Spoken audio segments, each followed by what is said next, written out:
Yep. Yep. Like more people watch the recording than actually come in live. So, all right. How'd you guys do in your reading? You had 2 weeks to read these 10 chapters, right? 10? Yes. Haley Yeah, told me till 4. No, I said 1 through 10. Oh, I thought you. Well, okay. Well, I thought you said through 4. Okay. Well, I made it through 4. Okay, well, you're going to get more than 4, but it kind of slows down as you get on later chapters anyway. So I was studying quite a bit today and spilled the water all over my notes. So anyway, so as we start, we're starting in chapter 1. Any questions that you guys have about chapter 1 or any questions at all, really?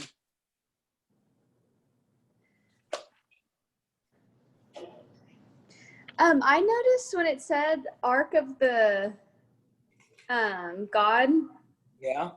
it would sometimes be capitalized G, sometimes lower G, and then sometimes it would say Lord.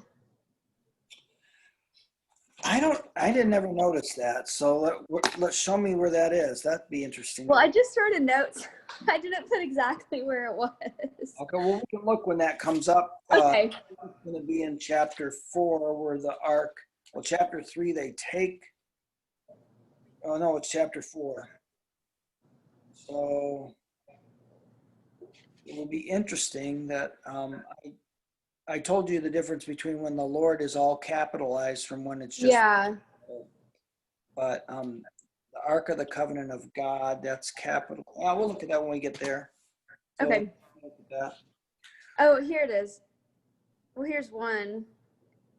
So in 4:13, it has Ark of God, and that's capitalized. Ark of God, yeah.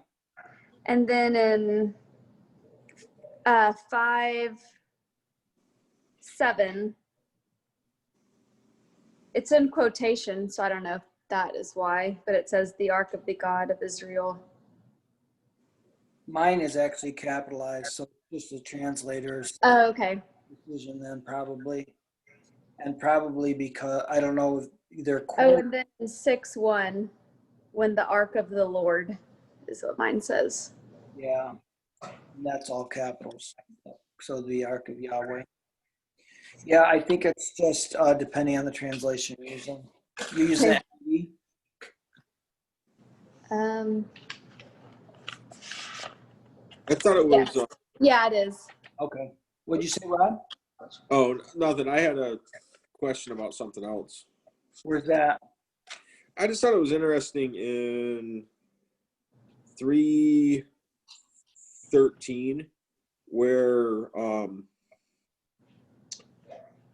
for I told him that I would judge his family forever because of the sin he knew about his sons blasphemed God and failed to restrain them. So they're talking about Eli's sons, and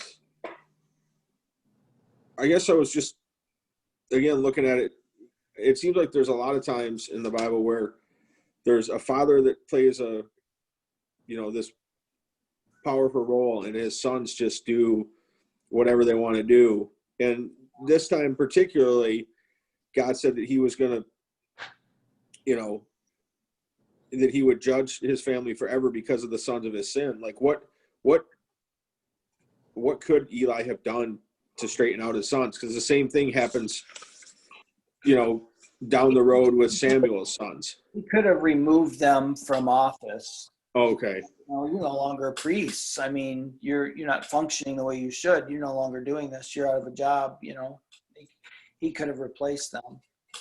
Okay, so it's not even as much as like a father-son disciplinary role thing. It was more of the priesthood. Like he could have taken them. Eli's the high priest. Okay. Functioning as the high priest right now, and his sons are priests, but not the high priest. And as the priesthood grows, and actually the father of Samuel is also a priest. So, but he's going to the the temple or the tabernacle to sacrifice. But in the town from Ramah, he would be their local priest. So Levites had priests all over. So now the high priest, the first high priest was Aaron, and then his sons. He had 4 sons, 2 of them died. So they had 2 sons still alive, and they had children. They all become priests, all right? But only one of them's a high priest, and then they rotate, services on who does what as there's more and more priests. At this time, the priests served their communities in different towns. And once, Elkanah would go up and sacrifice to the Lord at Shiloh, where the Ark of the Covenant was, where the tabernacle was. And actually, looking at some of the things I was reading, they think actually the temple was built there. It was destroyed by the Philistines. They don't have any archaeological evidence, but they have evidence of another temple that was built up by Dan. If you remember, Dan tried to take their land and they couldn't from the Philistines, so they went way up north and established their land up there. There's a temple that was found there, and they know that's a Jewish temple. There's no pork bones, and there's no there's no symbols of pagan gods in there. So it was a Jewish temple. And when you read the Bible, you didn't even know those temples existed, because you just know about the tabernacle, which is a tent. But apparently they replaced the tent with a structure.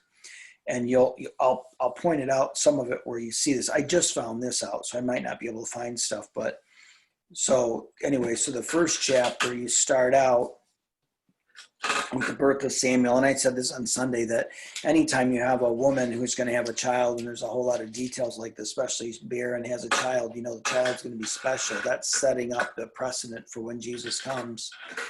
And John the Baptist, his cousin is born supernaturally. And so there's a supernatural birth here. She gives him to serve for the rest of his life at the temple. And let me see here. So let me see where you've got where she's praying and she's crying, and the priest Eli thinks she's drunk. It's interesting that you read that part where he sees her moving her voice, her mouth, her lips move, but her voice is not heard, right? Yeah. I think we would generally understand that, people might do that, but back then it was probably uncommon. And like you get to the New Testament, and at the time of New Testament, if you read, everybody read out loud. They didn't know how to read silently. At this time, they didn't know how to read silently. They probably didn't pray silently either. And so her moving her mouth would have been an unusual thing to see, because if you're moving your mouth, you should hear something. And she obviously is praying in private. Now, whether they prayed with their mouth shut and not moving it, I don't know, but it reminds me of the fact that they couldn't read silently. It wasn't like till the 200 or 300 years after Jesus died before people started learning how to read silently. Just to us, we just take it for granted. Most of the things we read silently, but then, and I can't remember the name of the church father that did it. It was a Christian that did this first, and people would from all over come around and just watch him read, just amazed that he could be reading and his mouth isn't moving, so it's kind of interesting. So anyway, looking here, I'm going to see if there's any evidence of a building, because there's a doorposts and things like that they mentioned somewhere. So where she's praying before the Lord doesn't have any descriptions of a building. So anyway, so he goes back to his house. She has a baby. Then she sings a song. Song's a lot like the song that Mary sings after Jesus is born. There's a lot of parallels between the two. If you ever want to study those two things, you can look at that. Let's see here. Oh, his name, Samuel, means name of God. So I'm sorry, Joanne. You're muted, Joanne. You're still muted. There you go. Barely. Okay. Can you hear me? Barely. Okay. I can hear you. Okay. So in chapter 2, verse 11, it says, born, it says, the boy was ministering to the Lord in the presence of Eli. And so I didn't really understand that, because then it says it later on, it says he's ministering to the Lord. And I'm thinking, he's ministering to the Lord. So I'm guessing that's a different like talking to the Lord or praying. But why No, would he's carrying out the ministry of the Lord, essentially. He's carrying out some priestly functions. So he's a child of a priest. Samuel is going to be a priest. Okay, and so they make him a priestly garment for a little kid. He's wearing an ephod, which is a royal type of priestly garment. And then she gets a robe from her. He gets a robe from his mother every year as he grows. But he's probably, moving stuff, setting up sacrifices, making sure the lamp of the Lord is lit every night, things like that. He has responsibilities like chores, but that's all ministry inside the temple. So he's ministering to the Lord, or before the Lord would mean the same thing. That makes sense? Joanne, you're stuck. Hopefully that you understood that. Anyway, she'll be back. I may have to explain that again. So anyway, yes, he's ministering to the Lord. Eli's son, anyway, Samuel, his name is, so if you see something that's Samuel, El is a name for God. El Shaddai, if you ever heard that, right? So El is the name of God, is a name for God. So Samuel would be name of God, or it could also mean like offspring of God, but it's probably name of God. And what's interesting is the word Samuel has the word ask, she asked for a child, is 3 letters. Okay.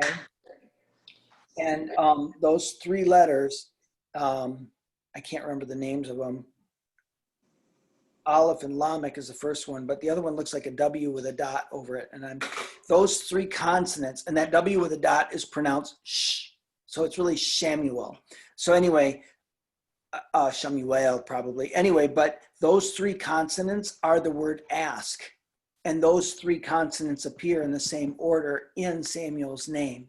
So she asked the Lord for a child, and she named the child name of God with the letters in it that mean ask. So I just think that's kind of cool. Okay, I lost internet, so I have no idea what you're talking about. Are you on your internet, or are you using your data? I don't know. What? Yeah. If you turn your Wi-Fi off on your phone, you'll probably have a better signal. I'm on my computer. Oh, are you? Okay, then you're on internet. All right, never mind. Okay, I thought you were on your phone. I'm on my computer too, and I could freeze. No problem. Okay. Bad days. Did you get the answer to what you asked for? Yeah, kind of. So when you said that he's ministering to the boy, he's getting ministered. No, the boy is actually doing ministry. It would be like me having like my kids do children's ministry, right? Or they're serving in the church. Okay. He's serving God in the temple. Okay. Oh, okay. Okay. Serving the Lord. And Okay. that's the same thing as ministering to the Lord. Okay. In that context. Okay. So he's learning how to be a priest from the time he's probably about 3. All right. And that's one of those things that comes up too, is that when she weaned him, then she brought him off to the temple. We wean children way earlier here than they did in ancient times. So they would wean children, between 2 and 3 years. So they could still be breastfed all the way up to 3 years old. That was really common back then. Not so much now, right? So you see a woman nursing a 3-year-old, you'd be going like, what the heck? But The file. huh? Nothing. Maybe it's a little better to do. Give that kid some mashed potatoes. Anyway, but back then that was real common. So he wasn't like 6 months old. Here's a baby, he was older. Let me see, chapter 2.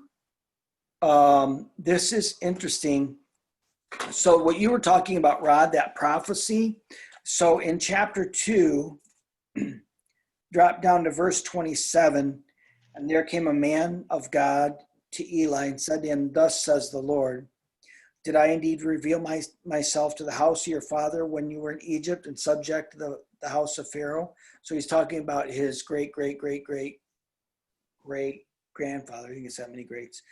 Did I choose you out of all the tribes of Israel to be my priest, to set up my altar and burn incense, to wear the ephod before me? I gave you the house of your father, all my offerings by fire from the people of Israel. Why then do you scorn my sacrifices and offerings that I commanded for my dwelling, and honor your sons above me by fattening yourselves on the choicest parts of every offering in the people of Israel? Therefore, the Lord God of Israel declares, I promise that your house and the house of your father should go in and out before me forever. But now the Lord declares, far be it from me. For those who honor me, I will honor, and those who despise me shall be lightly esteemed. Behold, the days are coming when I will cut off your strength and the strength of your father's house, and so there will not be an old man in your house. Then in distress they will look with envious eye to all the prosperity that shall be bestowed on Israel, and there shall not be an old man in your house forever. The only one of you that I shall not cut off from my father's house shall be spared to weep in the eyes and grieve from his heart, and all his descendants and all your household will die by the sword of men. This will come upon your 2 sons, Hophni and Phinehas, shall be a sign when they both die on the same day, and I'll raise up for myself a faithful priest according to what my heart.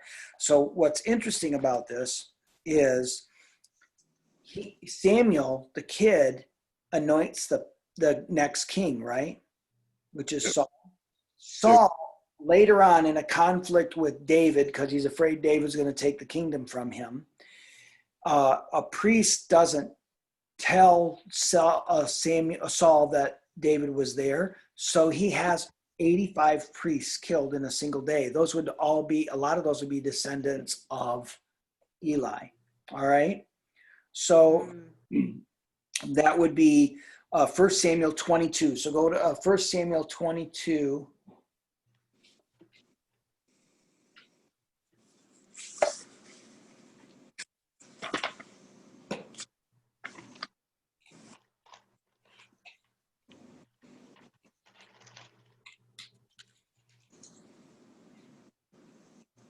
Starting in verse 6. Now Saul heard that David was discovered among the men who were with him. Saul was sitting at Gibeah under the tamarisk tree on the height with his spear in his hand, and all his servants standing about him. And Saul said to the servants who are about him, hear now, people of Benjamin, the son of Jesse, give you your fields and vineyards, make all the commanders of thousands, commanders of husbands. So he's going to Benjamin saying, no one discloses to me when my son makes a covenant with the son of Jesse, because you'll see later on that Jonathan and David become best friends. And none of you is sorry for me, or discloses to me when my son has stirred up my servants against me and lie in wait till this day. And then answered Doeg the Edomite, who stood by the servants of Saul, I saw the son of Jesse coming to Nob, to Ahimelech, the son of Ahitub, and he inquired of the Lord for him, and he gave him provisions and gave him the sword of Goliath the Philistine. So the sword of Goliath was given to the priesthood, and it was given back by the priest. That actually happens, but the king tries to have them killed, and nobody will kill them. But let me see, where does it drop down here?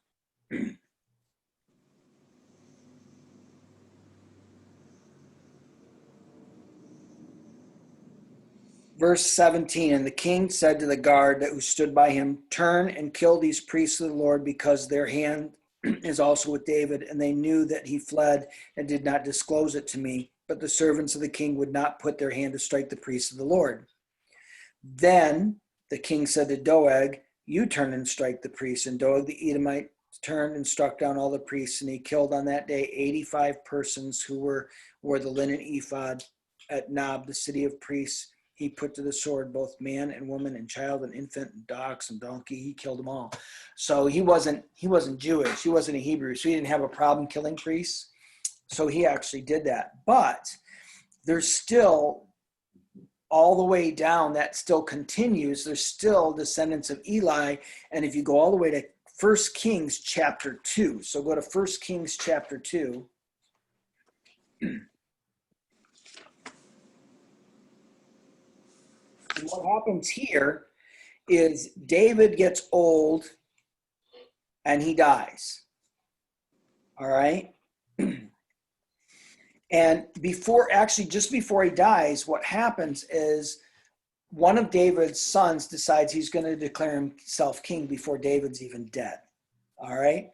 And he gets a priest to anoint him as king. All right. That would be a descendant of Eli. So this is going to go 22. No, this is chapter 2, verse 26 and 27. So. What did you say, chapter 2? Yep. This is 1 Kings. 1 Kings chapter 2. 2. Okay. Verse 26 and 27. And to Abiathar the priest, the king said, go to Anath to your state, for you deserve death, but I will not put you to death, because you carried the ark of the Lord before David my father, and because you shared in all of my father's affliction. So Solomon expelled Abiathar from being a priest to the Lord, thus fulfilling the word of the Lord that he had spoken concerning the house of Eli in Shiloh. See that? So the last descendant that was serving as priest was dismissed by Solomon. And from then on, it's a priesthood under the line of Zadok. And that was carried on for a few hundred years. See that? So the prophecy happens in 3 stages. Happens when they take the ark to war and his sons are killed, and then Eli dies. All right. And then years later, Saul kills a bunch of his descendants, and then Solomon dismisses the last one, no longer as a priest. And that's how that prophecy is taken care of. All So right? when God told, the Lord, God told Eli, like, everybody in your house will not be priest. Right. But I kind of feel like Eli, I mean, he seemed like a good priest, but he just didn't have his house in order. And so, and it seemed like because of his sons, because what his sons did. Because of him, because he should have removed them from office. If first of all, it's his responsibility to teach them what it means to be proper priests and godly, and they took their high position for granted, it happens all the time. You see people that are millionaires and their kids squander their fortune. They don't appreciate what they have, and many times we just don't appreciate what we have, and it's squandered. Many times you have a Christian family and the kids decide, I don't want to do it. Dad and mom did, and they abandon the faith. That happens. Sometimes it's just the way it is. Sometimes it's because the parents were a terrible example. But beyond that, it wasn't his parenting. It was his role as the high priest to dismiss them. They shouldn't have been priests after they were doing the things that they were doing. And because he wouldn't do that, because he was afraid, he didn't want to do that to his own sons, he chastised them, but he didn't stop them. He didn't dismiss them. He receives a harsh judgment because he's a high priest. Look, the truth is, I get to the New Testament, I'm going to look up the verse. It's in James, where teachers, not many of you be teachers, because you're going to incur a stricter judgment. I'm going to be judged much more harsher than the 3 of you, unless you guys go into ministry someday. Then you will be harsher judgment as well. But because of my role, I get a stricter judgment. So the more that you've been trusted by, the more you're going to be held accountable for. And it's God's consistent that way. The more you know, the more you're going to be held accountable as well. So, all right. Chapter 3 starts out, the word of the Lord was rare, right? You see that? You guys see that there? Yep. I sometimes feel that way now. Yeah. I don't know whether the word of the Lord is rare now. I would love to hear more. And I spend time praying. I'd love to hear from God, but sometimes I wonder whether, we're just in a season like this, where the word of the Lord is rare. And at verse 2, it says, at that time, Eli, whose eyes had begun to grow dim so that he could not see, was lying down in his own place. Now, why is that important?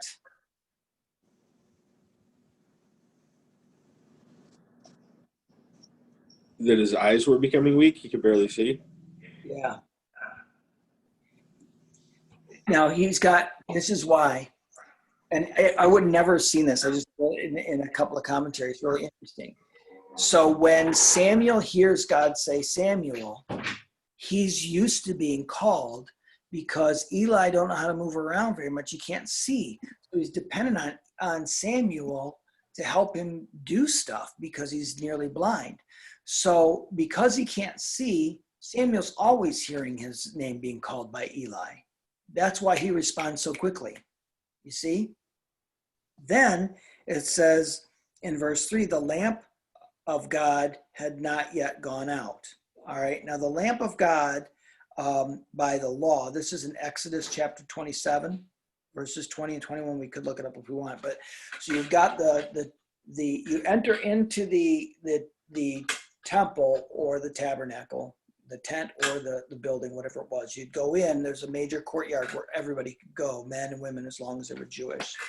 Then you get in further and there would be a Holy of Holies in the back and the middle where the Ark of the Lord is in there.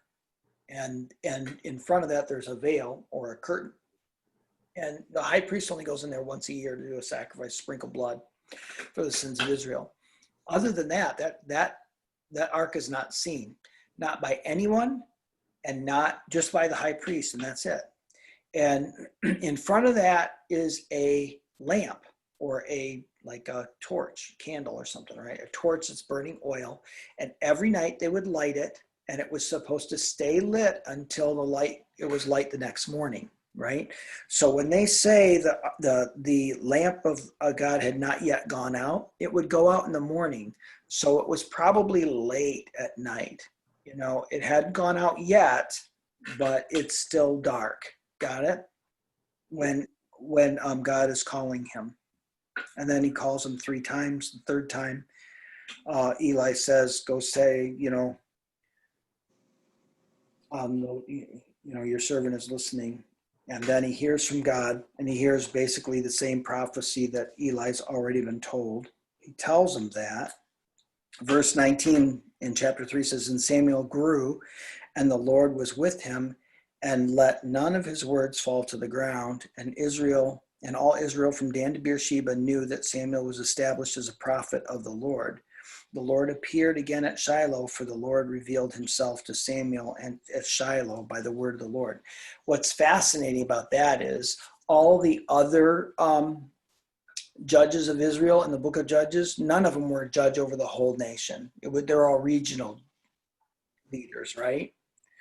This is the first leader from Dan all the way down through Judah, and every tribe in between recognizes him as a leader since Joshua. So this is like a couple hundred years where they didn't have a leader, a unified leader, and he becomes one. All right. So that's how this is a pretty big deal. And then the word of the Lord, chapter 4 says, and the word of the Lord came to all Israel, or the word of Samuel came to all Israel, again, telling you that it's the whole country.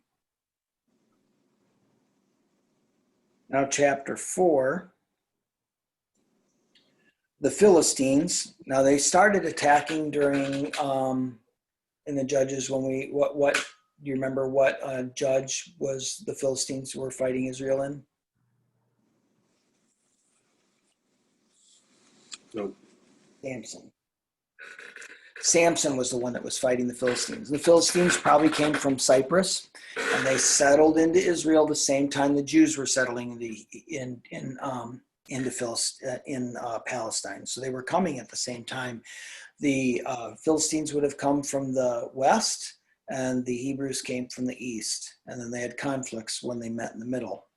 All right. They would actually meet in the valleys. So the Hebrews were up and on these mountainous hills, and the valleys would go straight to the sea, and the Philistines settled on the coast. And then so when they wanted to go inland, they would go up to these valleys. And then we see David and Goliath, which we'll talk about later. That's a valley in the middle, and up on the hills, there's one side would be the Hebrews, and the other side would be the Philistines. But they would be the way traffic would flow. If you're going to get anything to Israel, Jerusalem, you had to go from the sea to one of those valleys. And anybody who controlled the valleys controlled the land, because you couldn't travel east and west unless you were going to those valleys. All right. Chapter 4. Let me see here. Oh. So what do you think's going on here? Why they obviously lost the first battle. So why do you think they decided to take the ark with them? I don't know. I was kind of wondering, like, maybe for power, or since they lost the other one, let's bring the covenant to show them, or, bring God with them to feel like they have God with them to help fight them. But I'm thinking, like, I don't think you need the covenant to go with you, I'm thinking it was kind of kind of a crazy thing, because it got taken. And I'm like, of course, if they're going to win, they're going to take the covenant, take their prized possession. They're going to take their God. Yeah. Well, remember when Moses was leading the Israelites, the ark went out in front of them. When they crossed the Jordan River, the ark went first. So they think the ark is the source of their power. Wherever the ark is, that's where God is. And God's not going to lose a battle. We're just going to haul God out here to fight for us. So they really didn't have faith. Well, no, but they also really didn't understand that it was more that they were God's people and they live like God's people, then God fights their battles for them, even if the ark isn't there. But they thought the ark is what did it, like it was some kind of magical item. It's not a magical item. It's there for them to have a place where they worship before God, and they did their sacrifices, but they thought it was going to guarantee victory. I thought it was pretty stupid. We've been doing this for so long, though. You go through the Middle Ages and stuff, and they started collecting little artifacts, like a piece of the cross, a piece of Noah's Ark, hair from St. Paul or something. They had all these holy relics, the Catholic Church. They would take them into battles all the time, thinking they were going to win because they have a relic with them. It's something that continues through history until I don't think we do this now, but. Well, I think people still do. He takes the symbol of the cross. He has a cross that gives him victory, and that's how he ends up becoming a Christian, because he sees the symbol, which is a cross, and a circle around it, and by this you conquer. So he takes that in, and they win, and then he makes the whole nation a Christian, the Roman Empire a Christian nation, because he's got the cross that they win, So it continues in history. So anyway, they bring the ark. Do you have any questions about that part? This is chapter 4, 5. Yeah, 4. Anyway, the two sons of Eli killed. Eli dies, falls over and dies. And everybody's devastated because God has left them. So even, it's interesting, obviously, where Ichabod is born. And Ichabod means where's the glory, meaning the glory of Israel's gone. The Ark of the Covenant is gone. God is no longer with them. He is gone to the Philistines. We've been defeated, and our God has rode off on the ark into the Philistines, and they have nothing. They're devastated. And so she has a child. She goes into labor early, and she's upset, obviously, because her husband's been killed. But the scriptures have been much more clear. At the end of chapter 4, look at verse 22. And she said, the glory has departed from Israel, for the ark of God has been captured. So, I think we'll back up one verse. It says, 2 verses. She said, at about that time, of her death, the woman attending her, said to her, "Do not be afraid, for you have borne a son." But she did not answer or pay attention. Now, understand that having a son was a big deal to women back then. That was like your created purpose. If you didn't have a child, and certainly not if you didn't have a son, you have a son, that was like, hoo-ha, but so she has a son, and they're thinking that would cheer up, and she's not paying attention. And she's named the child Ichabod, saying, the glory has departed from Israel because the ark of God has been captured, and because her father-in-law and her husband. And she said, the glory has departed from Israel, for the ark of God has been captured. Absolutely devastating to all Israel. It's such a big deal. Then you get into some really interesting things in chapter 5. What did you find? What did you think about that? Haley told me not to read 5 through 10. Just, Lies. just to start the stuff that started to happen because they had the ark. It didn't do them any good. They don't know that much about Dagon. It was an extremely popular god to worship. They didn't stop worshiping, the Canaanites didn't stop worshiping Dagon until after Israel was deported to Babylon. So after the end of the Old Testament's written, sometime after that and before the coming of Jesus, in that 400 years is when Dagon finally stops being worshipped. And so he's like a fish god, shaped like a fish or something. So anyway, but the first night, one night in that temple, what happens? He's knocked off his stand. Yeah, and he's bowing before the ark of the Lord, okay? So they think their God. Now, remember, if you remember in the early days when I was teaching this, when we first started this series, that for the perspective of the Israelites, that every nation has their own God. It's just the nation of Israel has the God of gods, all right? So they recognize all these deities as being real. So they're fighting against, and so the peoples of ancient times would think our God's, we're not going to lose because our God's stronger than your God. And so what, and matter of fact, as we go through this, you'll see invaders come against Israel and say, what makes you think your God's going to withstand ours? This nation's God didn't protect them. This nation's God didn't protect them. Why is your God going to protect you? Well, because their God is God of gods. Your God is, in rebellion to God. But they saw those gods as real. So they all saw Dagon as real. So Dagon's got a statue in here, and he's superior to the God of Israel because they won. Except for in the middle of the night, the statue's worshiping before God of the Ark of the Covenant. And they go in and they think, well, that's weird. It fell down, right? So they stand it back up. And then it comes down again. The head is taken off and the hands are taken off, and they're put on the threshold. So the entryway, right? The entry into the temple. Who do you think did that? God. Yeah, I don't know how anybody else would. It wouldn't be Israelites being able to sneak in there because they're scared to death. They just got annihilated, and their God has left them. They're not going to go in. And if they would, they probably would try and steal the ark if they could actually sneak into that temple. So there, and certainly the Philistines aren't going to do that to their own God. So God does this, right? And the symbol of cutting off the head and the hands is what they would do to kings of other nations a lot of times. They would cut off their heads and cut off their hands as trophies. And you would render a nation powerless when you cut off the head and you cut off the hands. Now, the hands are important here because there's this thing that happens. So you see verse 4, when they rose early on the next morning, behold, Dagon had fallen face down on the ground before the Ark of the Covenant. And the head of Dagon and both his hands were lying cut off on the threshold.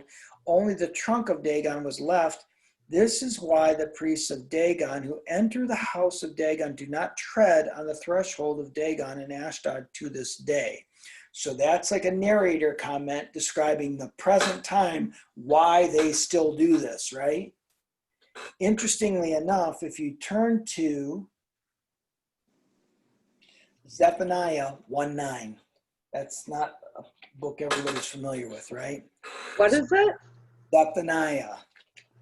So even me, I'm going to go to the table of contents. Find the book Zephaniah, Zephaniah. which is, for me, it's 1741. Oh, that would be me too, right? Yep.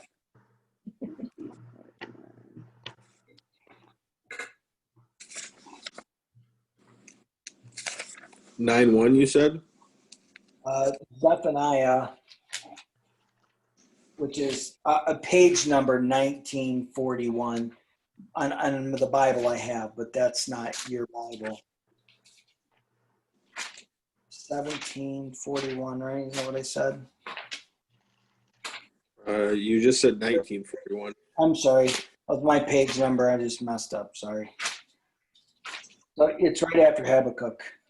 All right. So Zephaniah, chapter 1, verse 9. God is condemning the Israelites, and one of the things he's condemning them for, on that day I'll punish everyone who leaps over the threshold and those who fill their master's house with violence and fraud. So see that leaping over the threshold?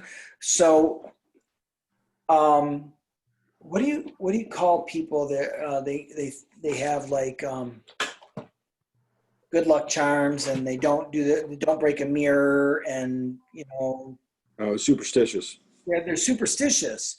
So the Philistines, he's saying, this is why the Philistines don't go on the threshold, but the Jewish people eventually became superstitious as well because of this, and they're sitting here like they're practicing the same superstitions of the Philistines, and God's mad at them in Zephaniah.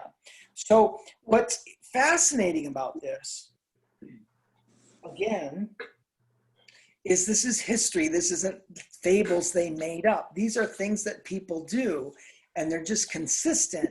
That these things that the author's talking about things. This is why in our day that the Philistines won't step on their threshold, because the head and the hands are cut off, put on the threshold.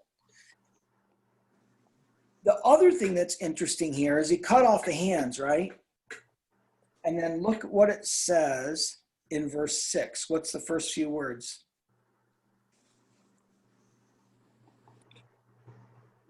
The Lord's hand was heavy on the people of. Right. Because the Lord God Yahweh still has hands. Right? Yep. So this comes up over and over. He cuts the hands of Dagon off, but the hand of the Lord is oppressing the Philistines over and over and over. The hand of the Lord was heavy against the people of Ashdod, and terrified and afflicted them with tumors, both in Ashdod and its territory. And the men of Ashdod saw how things were. They said, the ark of God of Israel must not remain with us, for his hand is hard against us and against Dagon, our God. So they sent and gathered together all the Lord's Philistines. What should we do with the ark of the Lord? So, ark of God of Israel, and they answered, let the ark of God be brought around to Gath. So they brought the ark of God of Israel there, but after they had brought it around, the hand of the Lord was against that city, causing a very great panic, and he afflicted that city, both young and old, so that tumors broke out on them. So they sent the ark of God to Ekron. But as soon as the ark of God came to Ekron, the people of Ekron cried out, they have brought the ark, the Lord of God of Israel, to kill us and our people. Therefore, they gathered together all the Lord of the Philistines, send away the ark of God and return it to your own place, and don't kill our people. And so then they figure out a way to send the ark back. So they had it for 7 months, is what it says in the beginning of 6. And they find a way to send it back. But you see these hands, right? And so then they contact the priests. They get 2 cows that have recently calved, right? Did you read that? Yep. Why would they? It says, this is down in verse 7. Now take and prepare a new cart, and 2 milk cows on which there's never been had come a yoke, so they're not used to walking around pulling a cart. And yoke the cows to the cart, but take the calves home away from them, and take the ark of the Lord to its place and place it on the cart and put the box on its side. And they had to make gold figures of rats and tumors, right? And which you are returning as a guilt offering, and send it on its way. And watch, if it goes up on the way to its own land, to Beth Shemesh, then he who has done us this great harm. But if not, then we know that it is not his hand that struck us. It happened to us by coincidence. Interesting that they're thinking maybe it's coincidental that everywhere the ark goes, there's the bubonic plague, and that's what they think it is the bubonic plague, because bubonic plague is spread by rats and mice, okay, and they create tumors generally in the groin area, all right, and it's a pretty high death rate, and they usually die within 10 days of after getting infected. So bubonic plague is pretty serious. So they want to know now, how would they know the difference whether it was brought by God or it's coincidence? If the cows went there. But why do they think it shouldn't go there? What makes them think it has to be God if it goes to Israel? I think it's because normally, like, cows in that situation would not leave there. They would, like, stand by that pen with the calves. So They would go back to their calves. Yep, they would go back to their calves. They wouldn't go away. So that's exactly why. So they say normally they'll follow their calves, because certainly milk is going to hurt, because they're going to be producing milk. They're milk cows, and they need the calves, but it's also their calves. But instead they go straight to Israel. That means, oh man, that means the hand of God was against us. That's how they figure that out. All right, let me see here. I think it was interesting in 6:6 when it would be the Philistine priest said, "Why do you harden your hearts as the Egyptians and Pharaoh did when Israel's God dealt harshly with them? Did they not send the Israelites out so they could go on their way?" I thought it was interesting that was hundreds of years earlier, right? Yeah. And the Philistine priests are basically, after 7 months of the ark being there and them coming to them, and they're basically going, well, why did you guys, it's almost like they're saying, like, why didn't you start worshiping the God of Israel, because you knew this was going to happen to you? I don't know if they think they can do that. I think they think that what they can't do is control the God of Israel. So why are you trying to keep the ark? Why are you trying to keep something that's not yours? Let it go. If you're going to be belligerent and think you have the power to keep this thing, you're going to be destroyed just like the Egyptians were. And I think that it is kind of interesting that it's been remembered several hundred years after it happens. I don't know exactly how many hundreds of years, but obviously that the action that was taken and what happened in Egypt was so dramatic that it's just not easily forgotten, and it's totally wiped out. If you ever watched that movie that we had talked about, what was it? Yeah. Patterns of Evidence. It talks about how decimating it was to the Egyptians. So it was like the most powerful country the Middle East would have known, and it's completely decimated. So I guess it would stand. What? I guess I just thought it was interesting because we talked, a month ago or whatever, about how interesting it was that the Israelites would keep, like, a generation would go by and then they would forget, and then they would mess up, and then they would do all this. But this comes, like I said, I'm guessing hundreds of years down the road, and these Philistine priests are basically bringing it up, going, like, the exact words, like, why do you harden your hearts?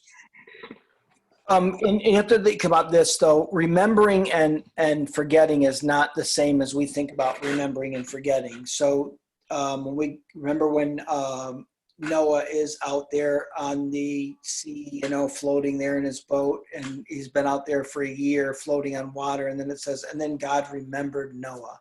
It's not like God was going like, totally forgot about Noah here, we got to help him.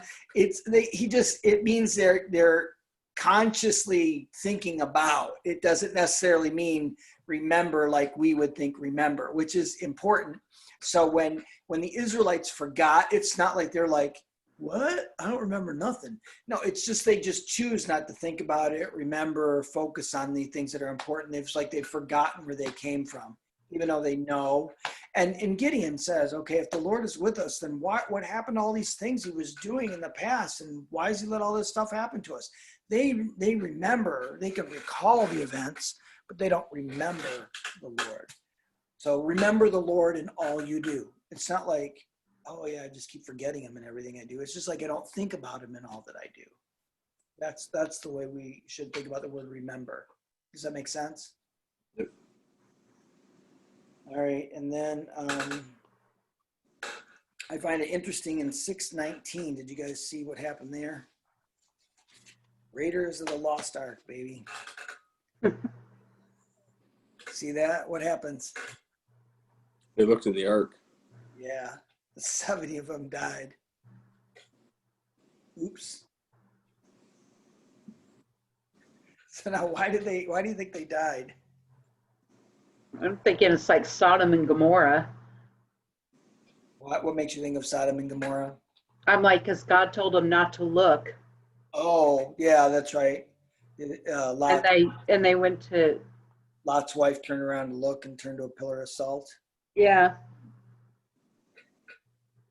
The priests are the only ones that are supposed to touch the ark. And we'll see this story later on when David decides to move the ark up to Jerusalem to be worshipped. They put it on a cart, and the cart tips, and this guy goes to stop the ark from falling on the ground, dies. And David's like, whoa, let's just leave it here for a while. We'll talk about that when we get to that part. It's later on. I think it's in 1 Samuel. But matter of fact, I have the reference here. Let's see. It's 2 Samuel chapter 6. So you will see that then. But only the priests were supposed to pick up the ark. And this is in Numbers chapter 4, 17 through 20. When they're making the tabernacle, remember when they transported the ark, they would cover it, I think, in 4 layers of material to cover it up so nobody could see it. And nobody was supposed to look on all of these holy things in the tabernacle except the priests. And so by law, they were supposed to keep all the holiest of things covered up, especially the ark. The fact that they actually get to see the ark is a big deal because it had been in Shiloh for generations. In the temple, nobody gets to see it. So to take the ark out and go to war, you got a chance to see something that your fathers and grandfathers and great-grandfathers never saw. Then they get to see it when it comes to where they bring it to Kiriath Jearim. And, before that, they brought it to Beth Shemesh. And they're like, yeah, I don't see the ark, but let's see what's inside, which I totally get because I would love to go in and take some of the manna and see what it tastes like. I'm like gotta be better than Doritos, right? So anyway, but I would be so curious. It would be hard. I mean, it'd be really hard, but you cannot treat the things of God with disrespect or like everyday things. And so they decided they were going to go ahead and look in, and they weren't priests. They should have been touching or looking, and they did, and they paid a price. Seems kind of harsh, but that's the way it is. So then the Kiriath Jearim came up, and they take the ark, and that stays there for 20 years. Oh, sorry.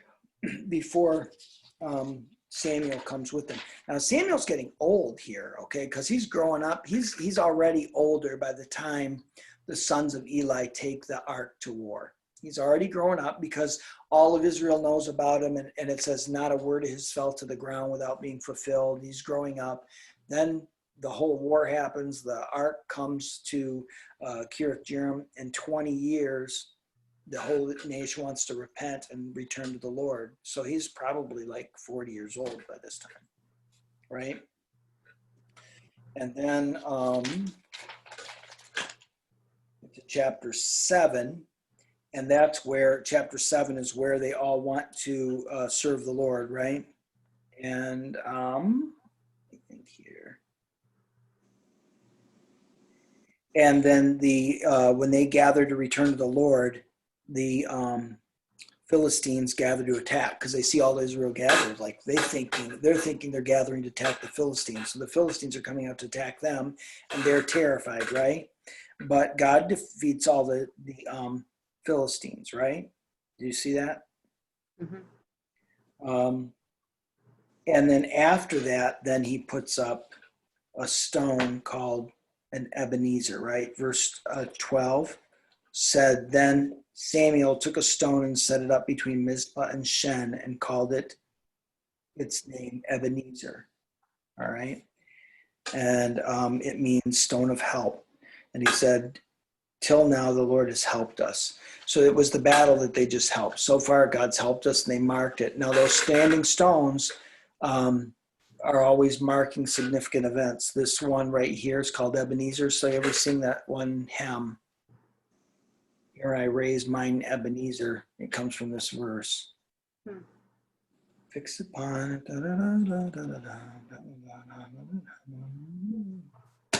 Prone to wander, Lord, I feel it. Prone to leave the Lord, the God I love. Do you remember that hymn? You've heard that? I can't remember it right now. If I just did a Google search with the lyrics, I know I'd come up with a title, but I can't remember names of anything. But anyway, that's where it comes from. If you ever hear that, that's what Ebenezer is, that stone. That means the stone of help. Chapter 8, verse, is it 7? So Samuel became old in chapter 8, right? So he's old and they decide they want a king. Oh, 40 years old. So old. Well, he's more than 40 now. This is much later. So he's got sons and they're like not any better than Eli's or something. They pervert justice. They took bribes. And but I don't think his sons are actually serving in the temple, but they're still corrupt. And they're afraid that when he leaves, there's going to be these corrupt sons that try and judge over Israel, and they don't want the corruption. So they brought together Samuel at Ramah. And then verse. Can I interrupt for a second? Oh, go ahead. Why wouldn't his sons be a priest when Eli's sons and his house were all priests? Because when it comes down to it. You're still descendants of Eli until Solomon removes the last priest. It's still the descendants of Eli. Oh, okay. Priest, but he's not a high priest, and his sons won't be high priests either. They're just other priests. Okay. So they're not the high priest family. Okay. But he's a judge of Israel, even though he's not the high priest. He can still provide sacrifices, but he's not doing the main ones in front of the Lord and then because he's old and they don't want their sons to be judges, they ask for a king to judge us like all the nations. And then verse 6, it says, the thing displeased Samuel when they said, give us a king to judge us. And Samuel prayed to the Lord. And the Lord said to Samuel, obey the voice of the people in all they say to you, for they have not rejected you, but they have rejected me from being king over them. So, and then he just goes on saying they've always rejected me, so don't take it too hard, right? Is what he's saying. So now, if we go back to the end of Genesis,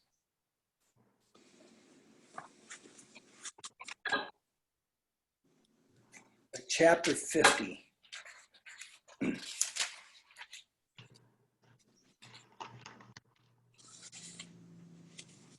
It's actually 49.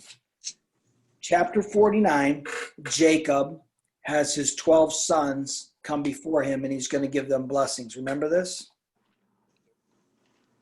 You guys remember when this happened? This is just before Jacob dies. He's going to give blessings. And when he does Reuben. He rejects to be the firstborn because of a sin where he slept with his wife, his mother-in-law. And then Simeon and Levi are brothers of weapons and violence of sword, so they're not going to get the firstborn rights, right? And then he goes to Judah. Your brothers shall praise you. Your hand shall be on the neck of your enemies. Your father's son shall bow down before you. Judah is a lion's cub. From the prey of my son you have gone up. He stooped down and crouched as a lion, and as a lioness, who dares to arouse him? Remember, like the Lion of the tribe of Judah. You ever heard of that? David, the Lion of the tribe of Judah. So then it says, look at verse 10. The scepter shall not depart from Judah, nor the ruler's staff from between his feet, until tribute comes to him. And to him shall all be the obedience of all people. So that's actually a prophecy about Jesus. The ruler will not depart until Jesus comes, essentially. But he's saying it's out of Judah that will be the king. And this isn't the only prophecy about it. So God wants there to be a king. But here he says because they want a king, they're sinning. Why are they sinning?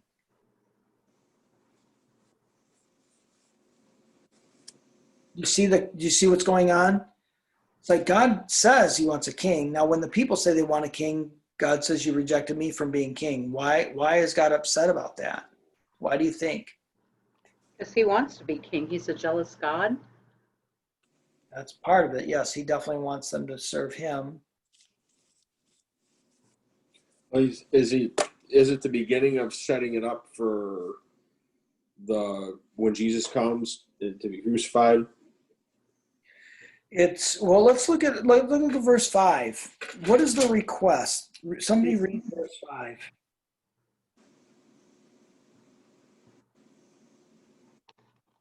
Verse 5 in Samuel, Yep, chapter 8.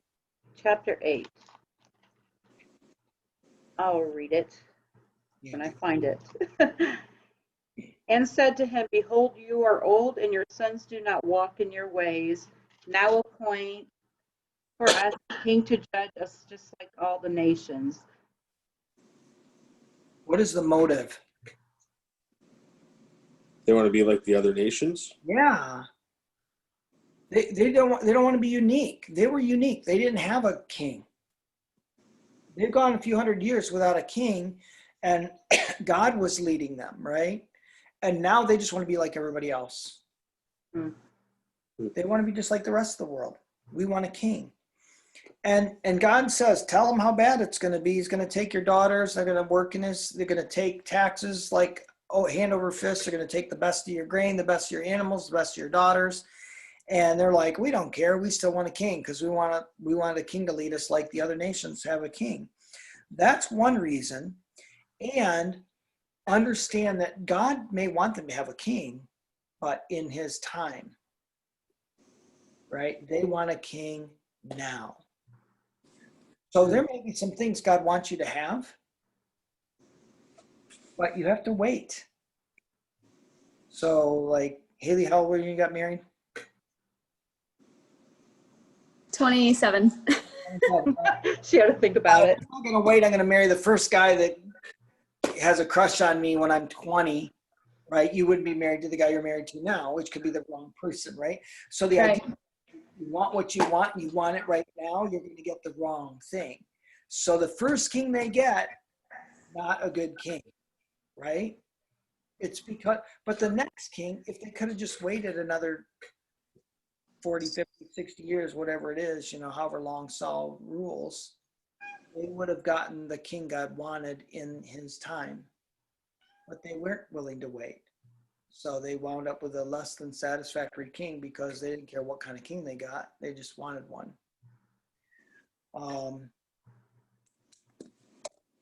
But in Gideon's time, when Gideon beat all of I can't remember the name, the Midianites, they asked him, be a king, rule over us and let your sons rule over us after us. The people want a king back then, and Gideon said, no, I'm not going to be, the Lord is your king. That was their standard. He rejected it way back then. So it's been pretty consistent until now. They're saying, no, we're done. We want a king. And so then you have Saul's anointed king. Saul's in chapter 9. Saul was chosen, and he's kind of like anointed as the king, right, by Saul. And that's kind of an interesting story, going to find lost donkeys and all that. And then he's prophesying one time. And then after he's anointed king, on beginning of 10, then 10 later on, Saul's been presented to the public as a king. And then you go to the very end of the chapter, which I think is interesting. After he's made king, verse 27 says, some worthless fellow said, how can this man save us? And they despised him and brought him no present, but he held his peace. So there's some people, here's all these people demanding a king, and give them a king, they don't want that king. it's interesting, you know. It's like you give them what they want and they still ticked off. So Samuel can't win no matter what. I know what that's like. Any questions there as we wrapped up the last couple of chapters there? How come some of the chapters start, I guess the best way to explain it is like in between stories. Because the Bible wasn't written in chapters. Matter of fact, 1st Samuel and 2nd Samuel is really one book. Okay. So later on, we divided in books because of the length of scrolls, right? And then much later on, it's actually a Christian, like monk or something that starts putting numbers to sentences and start creating verses and chapters. So chapters and verses puts the books down even further. And his divisions have stood for hundreds and hundreds and hundreds and hundreds of years, well over 1,000 years. And I think I remember somebody say he must have done some of this when he was on his horse. Every time he bumped, that was a new verse. That's funny. Do some chapter breaks, you know. Yeah, that's weird that there's like weird breaks, but that's just how it is. yeah. I mean, knowledge is an interesting thing, you know. So these books are written, you know, thousands of years ago. And they didn't think about chapters and verses until long after they're written. The Dead Sea Scrolls don't have any verses. You know, they aren't numbered, just text. You know. Yeah. So, but even like the vocabulary in the Old Testament, what we're reading, there's only like an 800 word vocabulary in the whole Old Testament. And we have like a vocabulary of thousands upon thousands upon thousands of words, right? And we have a word like clothes and clothes, spelled the exact same way, one you wear and one you shut, right? They had a lot more words like that. One word meant lots of different things. And so it's a lot harder to translate. So if we were to write the Bible now, it would have, 14,000 plus different words in it. And it would be laid out with chapters and verses and a lot more details. Like the creation would talk a whole lot more scientifically probably than it did back then.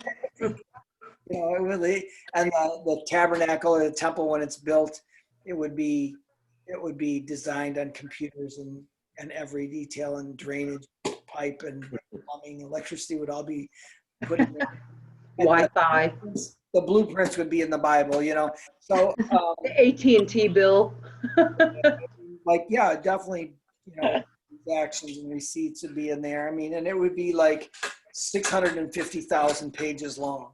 It's like, but back then, less words, less knowledge. They just don't do the things we do. But those chapters of verse said much later afterwards. Okay. Long explanation. So, any other questions? All right, we're good then. Let's pray. And then next week it's the next 10 chapters in Samuel. Okay. Wait, let me write them 11 down. through 20, Mom. 11 through 20. Got it. All right, let's pray. Father in heaven, I thank you for the chance to gather with you that really want to learn. And I pray, Lord, that others would watch this and learn as well, and that we would develop a desire and a love for your word. For you wrote it as a gift for us, that we might know everything we need to know about you, and everything we need to know about living in this world are found in its pages. In Jesus' name, amen. All right, see you guys later. All right. Bye.